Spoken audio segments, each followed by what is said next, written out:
Assalamualaikum, my dear learner. Today again I am going to read an Atha newspaper article and the editorial. Today editorial is from Express. So its eye-catching heading is criminal neglect. मुजरमाना गफलत. अब देखते हैं कि ये मुजरमाना जो गफलत है वो किस चीज़ के बारे में है. चलो जी, अब इसकी डिटेल पढ़ते हैं. The amicus curiae report. The amicus curiae का मीनिंग होता है जी अदालत का एक खसूसी बंदा. अपोस्ट्रोफी एस लगा हुआ है जिसका मतलब है उसकी. द एमिकस क्यूरेज रिपोर्ट के उस अदालत के ख़ास बंदे की जो रिपोर्ट है submitted to the supreme court. कहते हैं वो सबमिटेड जमा जमा मतलब हो गई है to the supreme court. Supreme court को जमा कर दी थी या करवा दी थी. ऑन हमारी जो इंग्लिश होती है उर्दू से हमारी थोड़ी सी डिफरेंट होती है. उर्दू में हम उसको समझने के लिए कुछ भी तरह से जो मीनिंग है वो अपने समझने के लिए हम चेंज कर सकते हैं, लेकिन इंग्लिश में यही है कि जो उसकी जो रिपोर्ट थी मामले खुशी की वो के जी सबमिटेड टू द जो है सबमिटेड जमा करवाई गई to the supreme court. Supreme court में ऑन इमरान खान के लिविंग कंडीशन की इन जेल में. तो ये देखिए जी यहाँ आ रहा है इसका हेल्पिंग वर्ब. ये बात समझने की है कि यहाँ तो V2 आ गया हमारे पास. हमें तो यही लगेगा कि मैंने बहुत दफ़ा अपनी वीडियोस में कहा है कि अगर आपके पास V2 है उससे पहले कोई हेल्पिंग वर्ब नहीं है तो आपके पास ये सिंपल पास्ट का हमारे पास टेंस होता है, लेकिन यहाँ ऐसा केस नहीं है. ये मैं आपको बताती हूँ. The amicus curious report. उसके बाद अगर डायरेक्ट विदाउट हेल्पिंग वर्ब अगर आपके पास ऐसे लग रहा है V2 है, वो V2 नहीं वो V3 होता है. ठीक है, कुछ आपको पता है कि कुछ वर्ब की जो ईडी फॉर्म होती है वो सेकंड फॉर्म व थर्ड फॉर्म सेम होती है. तो ये जो है हमारे पास ये V3 है जो कि उसकी कंडीशन बता रहा है वो रिपोर्ट. ठीक है, अब उसकी कंडीशन क्या कहते हैं, ये हमारे पास पार्टिसिपल है, उस पर बताया गया है कि उसकी रिपोर्ट जो कि हम लोगों ने मतलब सुप्रीम कोर्ट में जमा करवा दी गई.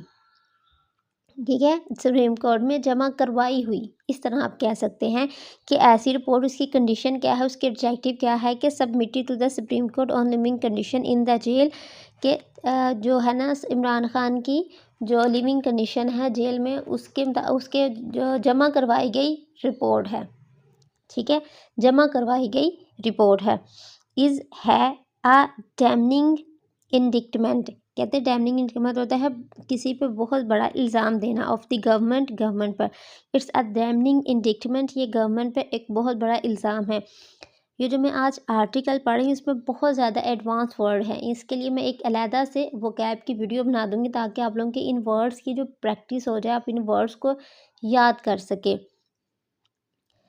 तो ये पूरा सेंटेंस आपको मैंने वर्ड टू वर्ड एक्सप्लेन कर दिया है कि ये जो है ना ये जो रिपोर्ट है जो कि इमरान खान की सुप्रीम कोर्ट में जमा करवाई गई उनकी कंडीशन के जो जेल में उनकी कंडीशन है. कहते हैं ये जो रिपोर्ट है ये एक बहुत बड़ा इल्ज़ाम है जी गवर्नमेंट पर.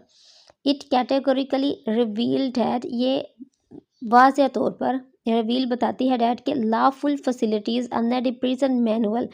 लॉफुल फैसिलिटीज़ का मतलब है ऐसी फैसिलिटीज़ जो लॉ ने दी हुई है कि इस बंदे को ये फैसिलिटीज़ देनी चाहिए. Lawful facilities under the prison manual कि वो जो बंदा जो जेल में होगा उसको ये फैसिलिटीज़ मिलनी चाहिए. वर डिनाइड टू दी. कहते हैं वर डिनाइड वो इनकार कर दी गई थी. ये हमारे पास पास्ट का पैसिव वॉइस है. वर डिनाइड इनकार कर दिए टू द इनकारसिरेट. इनकारसिरेट का मतलब है कैद किए गए former prime minister Imran Khan को. ठीक है जी, बात समझ आई कि ये जो रिपोर्ट है वो हमें वाज़ह तौर पर इस बात का बताती है कि एक कानून के मुताबिक जो एक प्रिजनर को जो फैसिलिटीज़ देनी चाहिए वो उनका इनकार कर दिया गया था कैद में डाले गए इमरान खान को देने से. एंड स्पेशली ख़ास तौर पर his health concern were not taken care of.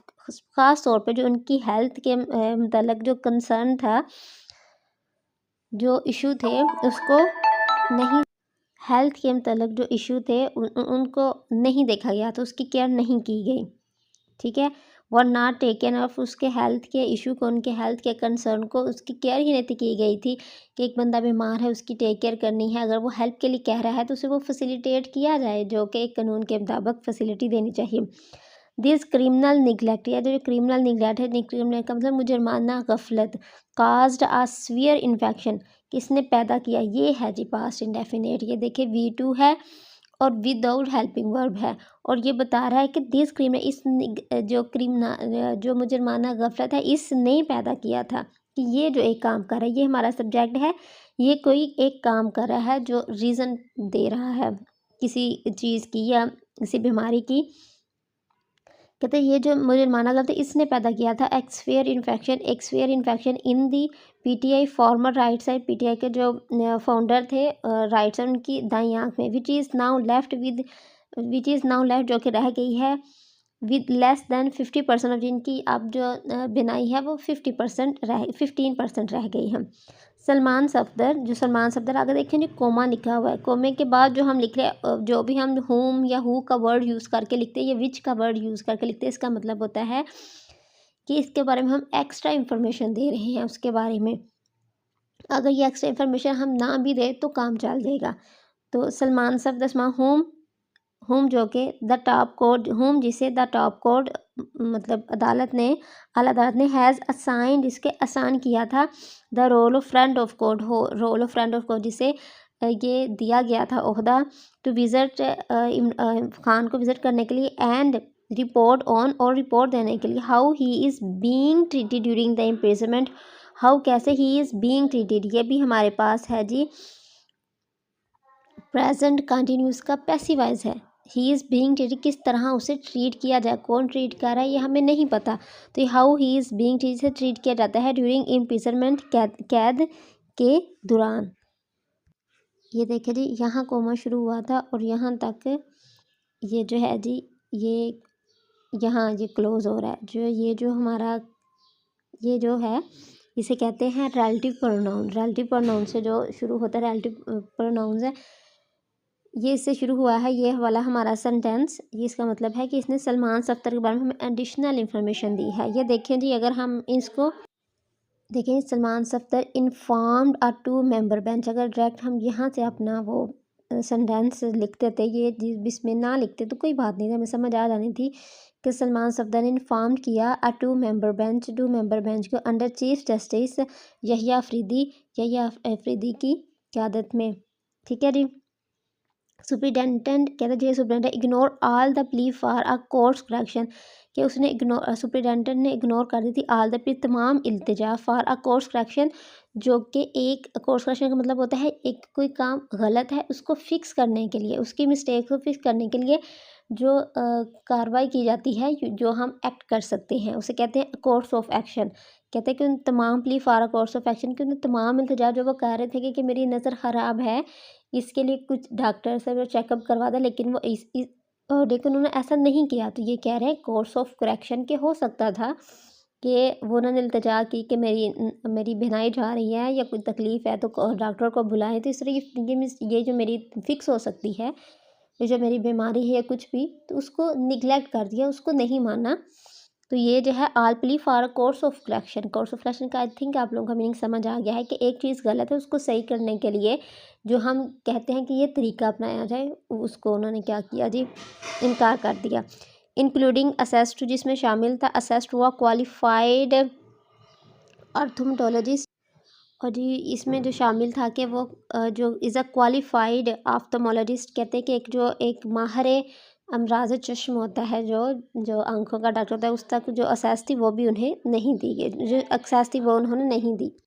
The apex court intervention, कहते हैं जो आला अदालत है जी उसका उसकी मुदाखलत ने दो ब्लीटेड, कहता है कि हालांकि वो देर से हुई, ठीक है, दो ब्लीटेड अगरचे वो देर से हुई, हम कहते हैं ना हैप्पी ब्लीटेड बर्थडे के आप गुजरी हुई बर्थडे, तो देर से जो हम किसी को विश करते हैं या गुजरी हुई, कहते हैं दो ब्लीटेड, कहता है कि एक मुदाखलत जो थी वो देर से हुई थी, काम गुजर चुका था तो उसके बाद उन्होंने मुदाखलत की है, इज़ अप्रिसिएबल, कहते हैं कि ये एक काबिल, हम उसको अप्रिशिएट करते हैं।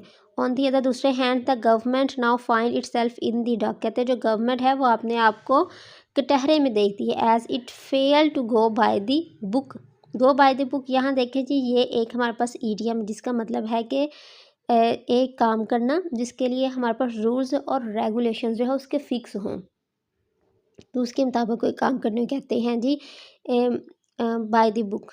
ठीक है, गो बाय द बुक। लेकिन यह कह ला एज जैसे इट फेल्ड के नाकाम हो गया टू बाय द बुक, कि वो जो जितने रूल्स और रेगुलेशन किसी चीज़ के बनाए हों उस पर उन्होंने अमल नहीं किया, तो ये फेल हो गए हैं। As it fail to go by the book and the high profile prisoner was apparently made to suffer, कहते हैं मेड टू सफ़र कि उससे इस बात में मजबूर किया गया था, उससे वो सब कुछ सहने पे मजबूर किया गया। And the high profile prisoner एक मतलब हाई प्रोफाइल जो प्रिजनर है वाज अपेरेंटली से ज़ाहिरी तौर पर मेड टू सफ़र, जिसे इस तकलीफ़ में रखा गया। दैट इज़ वाई, यही वजह है कि the lord have issued order that the Khan be allowed to see personal physician and established telephonic contract with his son living abroad, कहते यही वजह है कि जो जज है हैज़ इशू, उसने इशू कर दिया है order that the Khan be allowed, Khan को अलाउ किया जाए to see some personal physician के वो अपने पर्सनल फिजिशियन से रब्ता कर सके एंड एस्टेब्लिश, कहते हैं उनका उनके बेडों के साथ जो कि ब्राड उनके टेलीफोनिक रब्ता करवाया जाए। That the court has sought compliance with its order by the Friday 60 is a good omen, omen का मतलब होता है अच्छा साइन है। कहते हैं कॉर्ड हैज़ सॉट, कॉर्ड ने हैज़ कंप्लेस का मतलब वो जो अदालत है उसने ये कहा है कि जो उसका जो हुक्म है उस पर अमल पैरा जो हुआ है ना वो 16 फ़ैब तक हो जाना चाहिए, जो कि एक अच्छा साइन है। And the government must abide by it, abide by it का मतलब है जी इसको ज़रूर फॉलो करना चाहिए, इस पे अमल करना चाहिए। अबेड बाय का मतलब होता है किसी की बात को मानना, किसी के हुक्म को मानना। And the government must abide by it, government को इसको ज़रूर मानना चाहिए। The minute detail of the PTI chiefs daily routine, कहते हैं छोटी छोटी सी डिटेल जो है पीटीआई के चीफ की, वो हिज मेन्यूज़ का menu and the stunted facilities, और जो रोकी हुई फैसिलिटीज़ है available to him in the prison, उनको अवेलेबल हैं टू हिम उनको इन अ प्रिजन, कैद में। वारंट्स कहते हैं जारी करता है a comparison with how the whose who have been treated behind a bar in the yester, कहते हैं कंपैरिजन बनता है कि वो लोग जिनको कुछ पिछले कुछ सालों में बिहाइंड द बार का मतलब होता है जेल में जो ट्रीट किया गया है उसके उनका कंपैरिजन बनता है कि उनकी जो फैसिलिटीज़ जो रखी हुई फैसिलिटीज़ है stunted facilities available to him, कहते हैं रोकी गई फैसिलिटीज़ जो है अवेलेबल मौजूद हैं, कि एक ऐसी फैसिलिटीज़ जो उसका हक है वो भी रोक दी गई हैं, ठीक है, वो भी नहीं उनको मिल रही। तो कहते हैं ये कंपैरिजन बनता है उन लोगों के साथ जिनको कुछ पिछले कुछ सालों में मतलब बिहाइंड द बार जेल में उनको जो फैसिलिटीज़ दी गई थी उसके साथ कंपैरिजन की आवाज़ उठाता है ये था जो आज का आर्टिकल। आई होप कि आप लोगों के लिए बहुत बेनिफिशियल रहा होगा। Please like and subscribe my channel. Thank you for watching.